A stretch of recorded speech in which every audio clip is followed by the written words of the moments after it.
good morning! Today po is pupunta kami sa Quezon City. May pasahero kami, si Sander.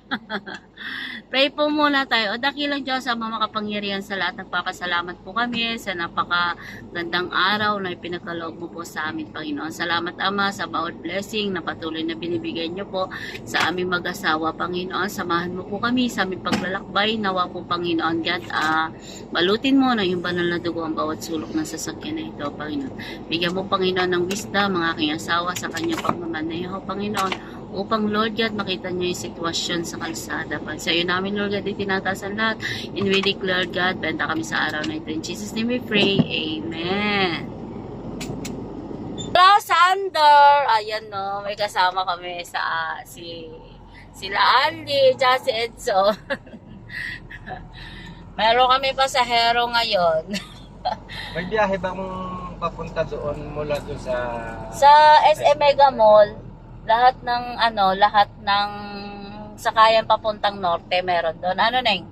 Kasi pagkalampas doon. Carousel. At saka doon lang yata mayroong tawag dito. Kasi hindi na lahat may bus station. Ang Guadalupe ang Boni wala. Wala na Sa Guadalupe na. Hindi, Guadalupe. Ha? Layo na rin sa kayan. Hindi, di ba pag halimbawa pupunta tayo ng office sa Mandaluyong, di ba Guadalupe ako nababa? Wala nang sa Boni.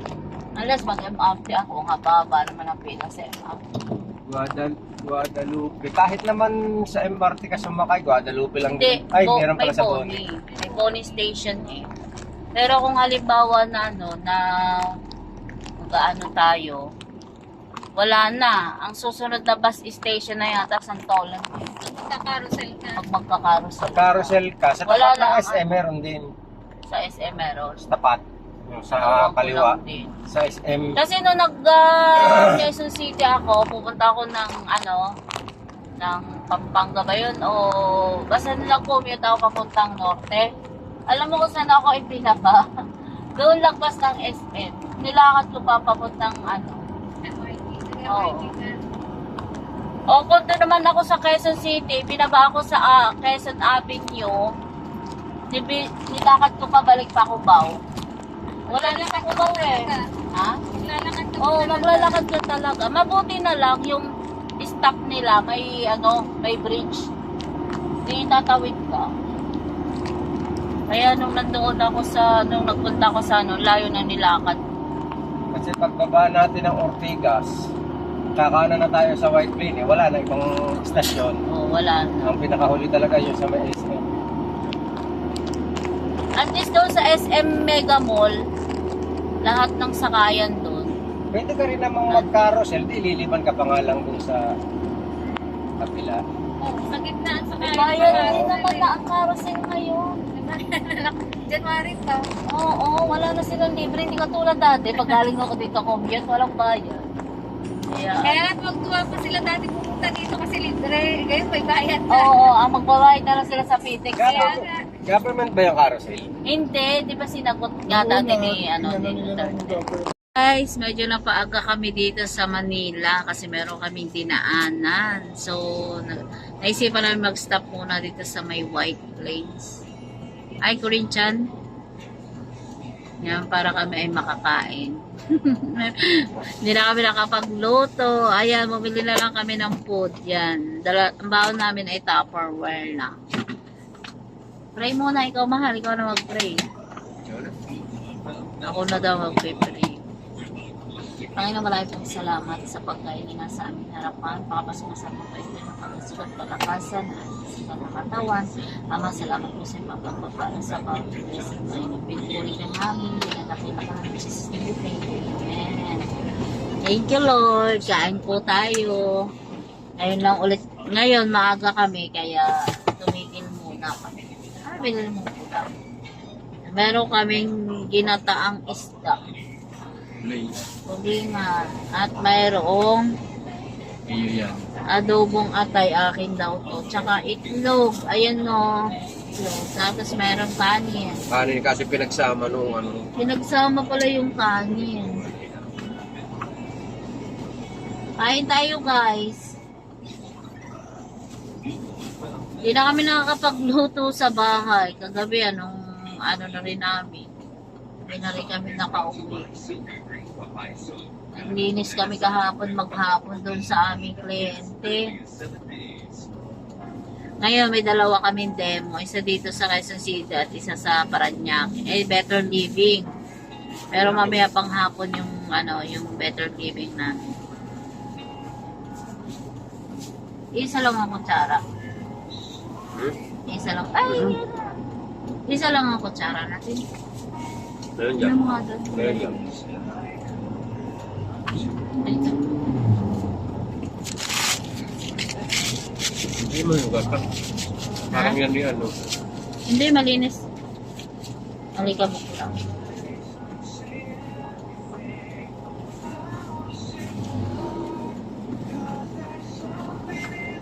Buti merong time. 11 pa kasi. 9 o'clock pa lang ngayon. Kaya, kain muna kami.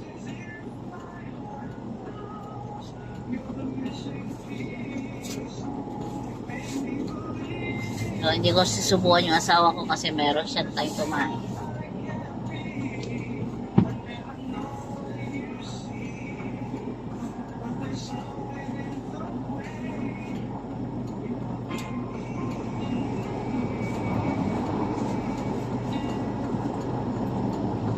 Sabi niya ate, ipapadala daw sa atin yung sabit. Kanina yung ipapadala. Kay Tintin. Abay si Tintin lang. Sabi ko, iwanan na yung ulam doon. Hindi natin mga inay. Yung sa akin suman lang at saka tamales.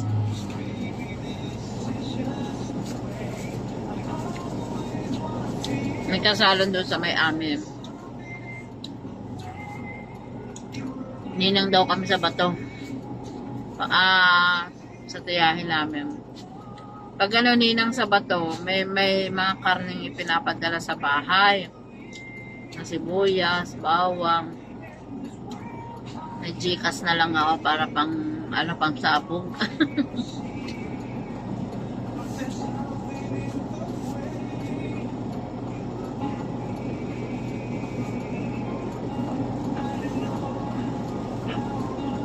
Maghapon kami naglinis sa Taguig. Mula 11 na. 11 to 4. Parang 5 hours kami naglinis. Maliit lang naman yung kondo, kaya ang daming punasin. Yung mga nakadikit dun sa mga na hindi natatanggal. Kailangan man punasan talaga. Mabuti na lang, mabilis na matanggal yung lalo na yung ganun. Mabilis matanggal pag pinunasan. Yung sahang. Okay ba yung pagsang?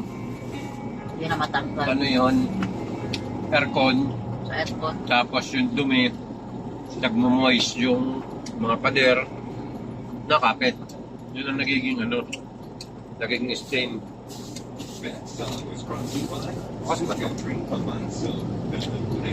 Kain tayo guys, sarap kumain. Parang na-enjoy ko yung pagkain namin ngayon kasi nakatikil kami.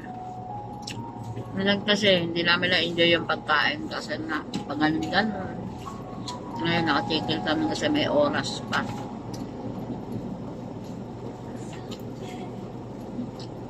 Adobong atay pala yung ulam namin tsaka isda. May itlog. See you later guys. God bless po. Hello guys. Natapos na kami sa sa demo namin.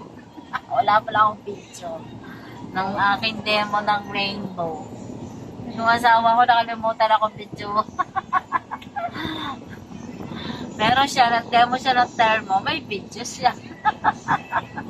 Ito guys yung aming demo today. Calcium na yun, yung calcium ng aking CALC. Tapos nahuhulog siya dito. CALC. So yun, pag nagulog, bumababa siya dito. So yung heating element natin, continue yung kanya. Tapos itong loob nito.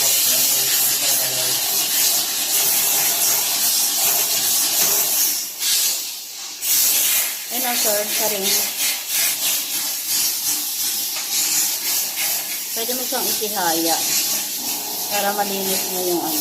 Para nililinis niya na, then at the same time, patayin mo na dyan yung bacteria. Tapos hindi siya harmful kasi walang chemical. Yan Puro lang. tubig lang. Hindi na bibili ng mga donut na kung ano-ano.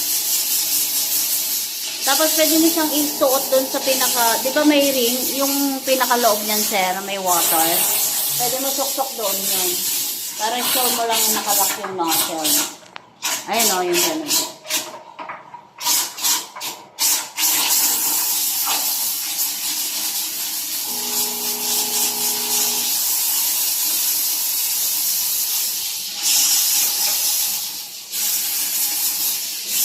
Pwede rin po siyang gamitan ng tubig na mainit. Sabay lang natin yung ito, tsaka yung press dito.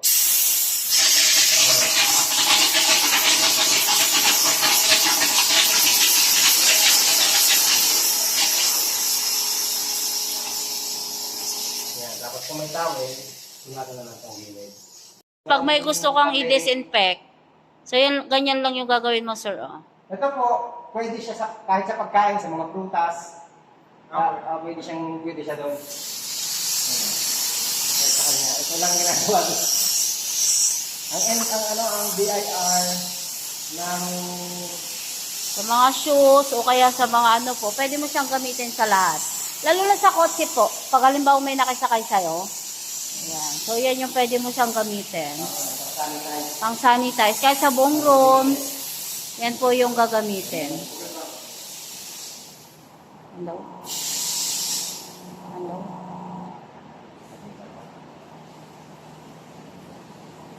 Ang bawa sir, di ba, ang dami mong kotse. So, bago mo siya gamitin, sanitize mo, ganyan, paandaran mo niyan siya, ganyan.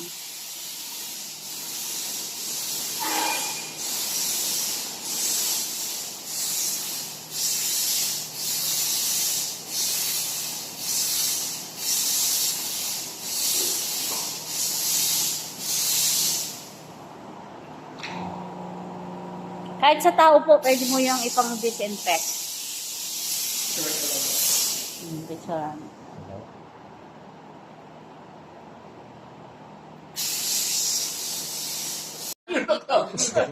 Certified na siya as air cleaner.